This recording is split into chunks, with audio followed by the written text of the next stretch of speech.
ઘંટીડી કે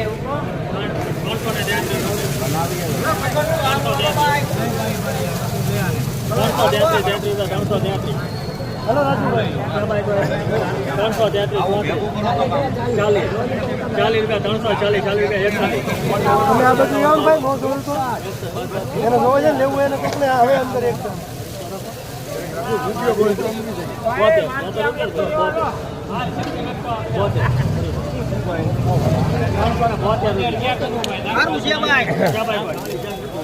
મનુભાઈ